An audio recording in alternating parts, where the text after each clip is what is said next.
Assalomu alaykum. Men Nishon tuman axborot kutubxona markazi axborot bibliografiya xizmat rahbari sizlarni bahorning ilk shodiyonasi bo'lgan 8-mart Xalqaro xotin-qizlar kuni bayrami bilan chin qalbimdan tabriklayman. Avvalo shuni ta'kidlashim kerakki, ayol timsolida mehr-muhabbat, sadoqat va vafo ramzi mujassamdir.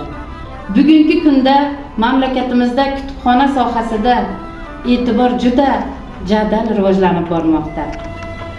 Amalga oshirilayotgan ishlarda siz munis ayollarning hissangiz beqiyosdir. Aziz opa-singillar, qadrli onalar, fursatdan foydalanib shu qutlug' ayyomda siz munis va mo'tabar ayollarimizni, go'zal va lobar qizlarimizni, sizlarning timsolingizda butun mamlakatimiz ayollarini chin qalbimdan muborakbod etmoqchiman. Sizlarga o'zimning ezgu tilaklarimni izhor etaman. Sizlarga sihat, salomatlik, baxt, saodat, xonadoningizga tinchlik, xotirjamlik va fayz-u baraka tilayman.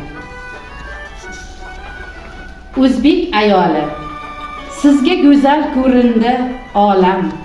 Har biringiz dono ziyoli. Qayda bo'lmay degaysiz bolam, sharqning guli o'zbek ayoli.